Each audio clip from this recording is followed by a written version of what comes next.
you. Here's my question for you with Bezos. How ambitious you think he is? Meaning, do you think he has ambitions above being the richest man in the world?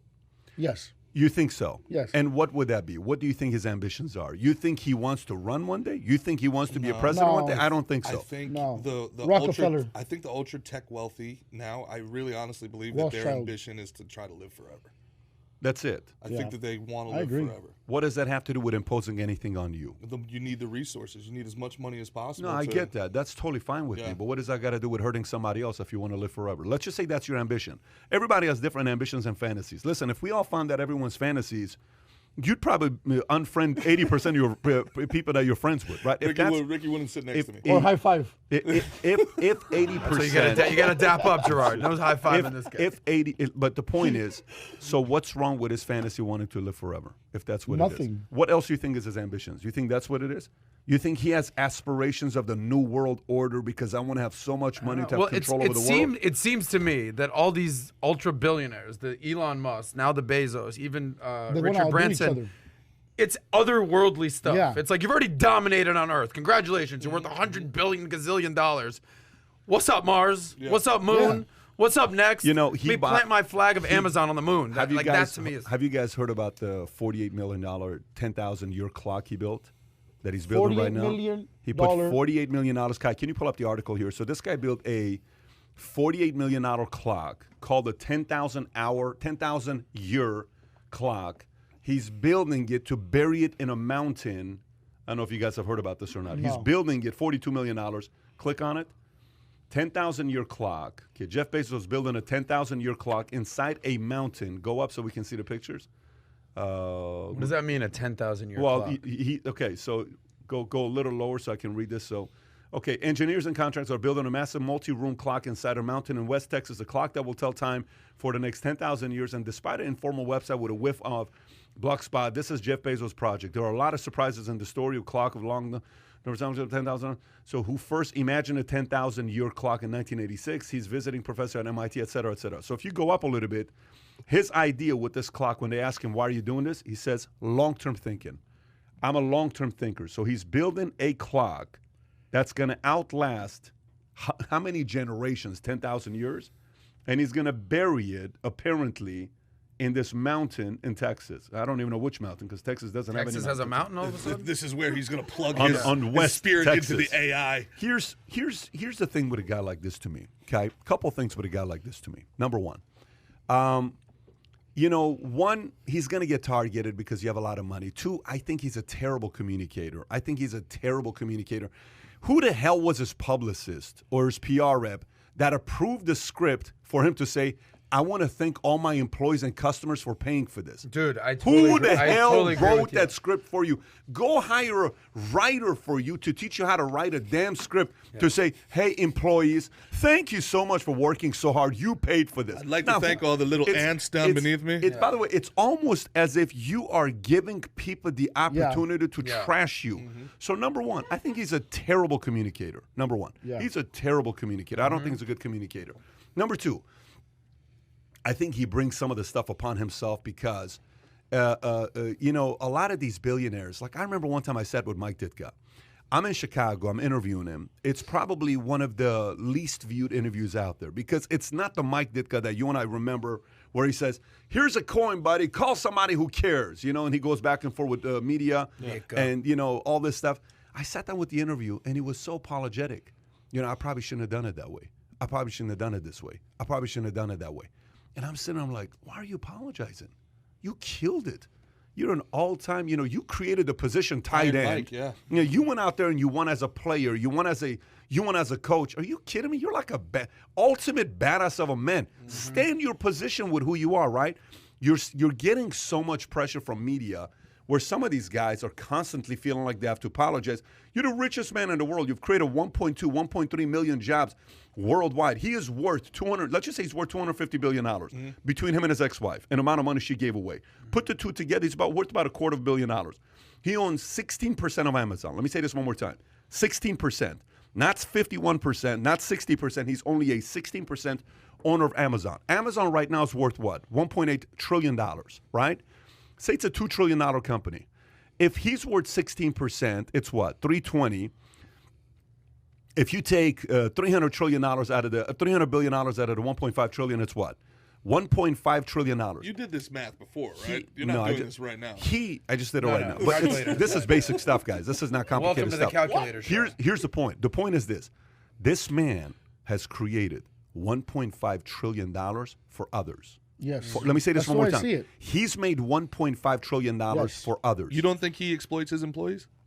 You don't. Let me go to that argument. Let me go to that argument there. So let's talk about exploiting your employees. I have a hard time understanding exploiting your employees. Here's why. Let me explain to you why. So you're exploiting your employees. In 2021, with DEI, with all this stuff that's going on, you cannot do that today. Exploiting your employees in 2021 with Instagram, with Snapchat, with TikTok, with Facebook, with Live is mathematically impossible. And not only that, can't have your phone in Amazon. And not only that, it's absolutely dumb, okay, for you to be able to do something like that. Let me continue a little bit more with this. Why? Here's why. First of all, back in the days, Ford got a lot of heat for people who work for him, right? And they would say, you're making people, because if you look at the stats, Kai, I don't know if you have these stats or not. Back in the days in 1889, the average amount of hours, the average worker in America worked 69 hours a week. Yeah. In 89. In 1889. Oh, 1889. Yeah. In the 1920s, 1930s, that numbers was still in the 60s. It was like 63 to 65 hours a week. The average employee is working 63 to 65 hours a week in what year? And we're talking 20s, 30s, right? That's because of who? Ford. Ford was the biggest employer. Yeah. They just employed so many. There you go. Look at 1830, 69 hours. You're seeing the numbers. And it's coming down to like, there you go, it's like 50 hours, all this stuff, right? And then if you look at when the 9 to 5 thing came about, everything dropped below 40. You see that number right there around 1934, 39.2 hours, 38.7 hours. So that was because of Ford. They came out with this idea to say you cannot get people to work this many hours. Right? Yeah. Union and Ford went back and forth and they negotiated. And the guys are like, listen, if I'm going to give you 30 years of my life, you got to give me some kind of a pension. Ford agreed. Boom. That's how pension plan came about. Yeah. I'll work for you. You give me a pension plan, right? This is during that time. So, okay, great. Today, you don't like how hard Amazon's working you? Guess what? Quit. If it sucks so much. Kai, we have Vanessa right here. She quit. She didn't like it. Exactly. She's here with us now. More power to you. Yep. She's here with us now. What was it like working for Amazon, Vanessa? Honestly, yeah, no, it sucked. In my opinion, I feel like the pay, it shouldn't be 16. It should be at least 20 for the amount of packages that we move around. But other than that, yeah, if you have another option to leave, leave. Is it true? Is it true that you don't get bathroom breaks and stuff like that? It's very hard. Like if you technically do, but you can feel the pressure for sure of like if you go, like all eyes from the managers are on you, and it's not comfortable. And what you said about the phones, yeah, you cannot have your phone on you. That I know that's true. Yeah, and by the way, here's the other part. Like the question about that. Okay, so you know how many people today come out of college? Like one of the things Reed Hastings talks about, the founder of, not founder, he's one of the guys, Mark is the founder, but he's one of the guys at the beginning, Netflix, CEO, right? He's the guy that helped the company be worth a couple $100 million. By the way, they lost 423,000 subscribers last, I don't know if you saw that on a post-pandemic. We'll talk about that. Here's one of the things he said. They had a meeting one time, Reed Hastings. They're sitting there.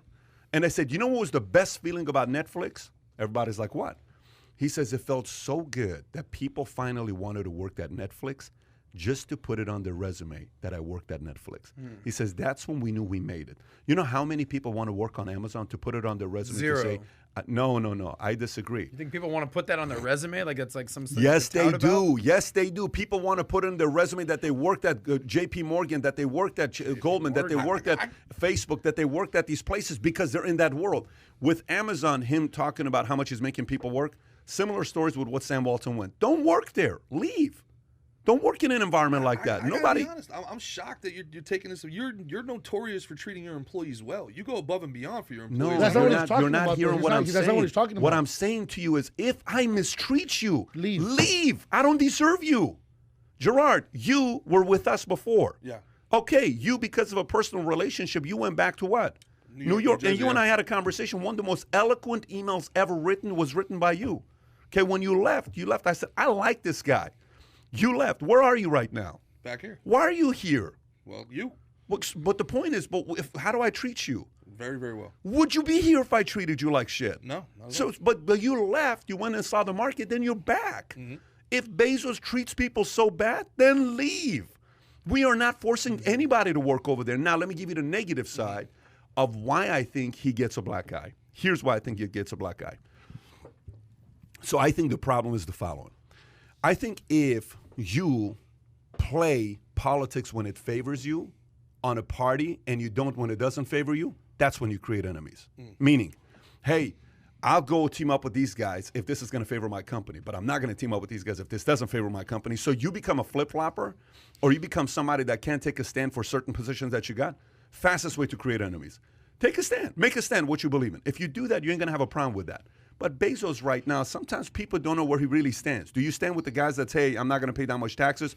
Do you stand with the people that say, hey, let's take care of the employees? Where are you standing yourself? He stands with Jeff Bezos. Do you stand with Bernie Sanders? Do you stand with Trump? Do you stand with Biden? Who do you stand with? What's wrong with playing both sides, though? If you're a businessman. I think as a businessman, no, it's nothing's wrong with that. But you're going to be a target. That's all I'm saying. You're going to be a target if you pick one side anyway, though. No, but you're if you're saying I'm all progressive, I'm on, like the right's going to come at you. Let me put it to you this way. I may not like AOC, but I respect AOC. I may not like her policies. I got a lot of respect for AOC. You have no idea how much I respect Bernie Sanders. I respect Sanders because he takes a stand. Here's his position. This is what he believes in. Yeah, he's predictable. He's predictable. To me, Sanders, when he ran, I was flabbergasted when he threw in the towel and says, I'm just going to go support Biden. I was flabbergasted because head-to-head debate, Sanders against Biden, Sanders will destroy Biden in a debate. It's not even close because he believes in what he's talking about. He was destroying Hillary and then they submarined him. They did that twice, by the way. They did that twice, by the way, which means even Democrats don't want socialism to be in America, which is Can you say that one more time? Even Democrats don't want socialism. Just play that clip. Just play that clip on loop. But by the way, no. First of all, let's face it here. Let me ask you a question. You think Obama right now is a capitalist or a socialist? Capitalist. Question for you. When he started as a president, you think he was more socialist or capitalist? I think the woke left has made Democrats be like, what is going on here? Hang on. Let me ask you the question one more time. When Obama first ran, do you think he was more a socialist or a capitalist? More socialist. Definitely more socialist. No, I'm asking him. Yeah, I'm asking him. I think there's a mixture of both. I don't think he was full socialist. I don't think he was full capitalist. Adam, it's a basic question. Do you think he was a little bit further left than he is now? Tell me why. I think, like anyone, you have to evolve and change. I don't think that's what it is. And what helps you evolve and change is I think when you start realizing you're paying taxes and the money's being used for nothing, you start kind of questioning and saying, what the hell are you guys doing with my taxes? Yeah. I think that needs to be a little bit lower. The more you create commerce and you're doing your part that's above and beyond your peers, you start questioning a little bit. So you start off with this concept of socialism being noble until you compete in the marketplace and you're like, wait a minute, man, I'm doing a lot more than the other guy's doing. Why is he? No, that's not fair. So eventually you become a capitalist. So eventually you're like, yeah, I'm not a socialist. I'm a capitalist. Obama today is a capitalist. He ain't no socialist. Just so everybody knows. $500,000 to speak at Goldman for an hour. Yeah, he ain't no. If he's a commie, he's bad at it. So going back to it, look, I don't know. I think some of these guys need to stop apologizing. I think we need to realize that a guy like this, he has a playbook that he used. He went and bought Washington Post to control his narrative. That's his YouTube. That's his Twitter. That's his New York Times. That's his LA Times. That's his, Time magazine that Mark Benioff bought from Salesforce. And he's delivering his message through that. So let me circle this back to you, and then we'll do this. So he said that he thought that Bezos wants to live forever. I said he wants to kind of take over, space in the world. What do you think Bezos' long-term plan is? You showed the example of the clock. Is it legacy? Is it living forever? What do you actually think it is? Yeah, I don't know. The only thing that I can think about is power. Mm-hmm. It's the only thing I can think about is power. And I think there's a part of him. I think there's a part of him, and this is going to be pretty difficult. So go to certain people who grew up not getting a lot of attention. Yeah. Go to a certain group of people that didn't have girlfriends in high school or didn't get a lot of attention, didn't get a lot of play. They were kind of boring. And then later on, give them a lot of money and power. What happens? Silicon Valley. Silicon Valley. They want to go back and make up for the 16, 17 make up for lost time. What they didn't do because they didn't get the attention. Now it's like coming like this from all over the place. Dude, let me make one quick point. Yeah. You brought up who's helping him with his messaging. Who's helping him with his messaging? So let me just say one thing, and then I'll turn it over. He says, I want to thank all the Amazon employees and every Amazon customer because you guys paid for all this. All he needed to do was substitute one word, paid for all this. When you're the richest man in the world, made this happen. Stop using the word fucking pay. Just say, you guys enabled this. You guys made this happen, whatever. This is giving you credit rather than you paid for all this. I'll take so it. Here's my point. Jeff Bezos was a freaking nerd in high school. He was Long a nerd. time ago, though, man. Okay, but still, you've seen the picture of him and Amazon.com, yep. and he's just in his library, and he's half bald, and he hadn't shaved his head yet, and he's like, I think I'm gonna start with a bookstore. Like, dude, the guy was a full-class nerd. Now he's the richest man in the world. He's a public figure. Mm-hmm. Like you said, his messaging. Pretty good-looking guy today. Like, but wait a minute, no. I'm not talking with what he's got. He's working with what he's got. He's banging Lorena Sanchez. He's pretty good-looking. He's made it work. He's doing his thing. Respect. But the point is, he's making up for lost time. Yeah. But you know how they say, you give someone money and they don't change. It exposes who they really are. Yeah. So if you give a good man money, he'll do good things. You give a bad man money, he'll still continue bad things. I think he's just a full-on nerd who's now got $100 billion, and he's doing, his thing. His messaging is horrible, though. 2 points on that, all right? First point is, I agree with you. I agree with Pat. The repentant rich are the worst human beings on planet Earth. Nobody wants to hear you complain, and nobody wants to hear I was a part in this. I wasn't. If he came out and he was like, and they were like, why did you go to outer space? And he was like, cause I could, bitches. Right. I'd been like, this is the coolest dude on earth. Space, That's cause it was there. What do you mean? Yeah. Cause it was there Yeah. and I wanted to be there. And I'd be like, yo, Bezos, this guy gets it, bro. Like, stop complaining about everything when you're rich. Buy a couple jet skis and be like, this is dope. You should try this. It's awesome. Like, you know what I'm saying? Like, yo, go get another job. This shit's wild. That's what I want to see out of the rich, because if the rich keep crying, what's the point of any of this, man? Like, what is the point? Jump off a bridge. Like, if Prince Harry can't be happy married to a freaking model, I'm a prince and everything's hard. Dude, come on, man. Oh, you're talking about even Meghan Markle. It's insane. Just get a fast car and drive and be like, ooh, this is pretty fun after all. I like being wealthy. Dude, that's what I want to see. Number 2, the revenge of the nerds is a real thing. Everybody in Silicon Valley is running the world right now. They're running the narrative. And That wasn't a movie. That was a documentary. That's a documentary, bro. It's all everybody that runs our life right now looks like. Can we pull up a picture of Ogre from Revenge of the Nerds? Ogre. Yeah. Gerard, you could star as Ogre in the next Revenge of the Nerds. Yeah, I'm ready for Let's it, bro. get those nerds. Yeah. You know who Ogre was? Panty raid. So By the way, that movie would be cancel cultured in a minute. Can you imagine that or Porky's? There's Gerard. Let's get those nerds! Ivy Leaguers have ruined everything I love. Oh my gosh. Okay. All right. Ogre. There it is. Yeah, exactly. Gerard, respect. Okay. All right. Let's go to. We'll see. By the way, if you're listening to this and you Fired up yourself, if you're listening to this, seriously, if you're listening to this, if you don't think he has any other major ambitions, like you're like, okay, I think he just wants to be, whatever. Comment below. Let us know what you think Bezos' major ambitions are. So if you enjoyed this little short segment from the podcast that we did, here's another short segment to watch. Or if you want to see the entire podcast, click over here. Take care, everybody. Bye-bye.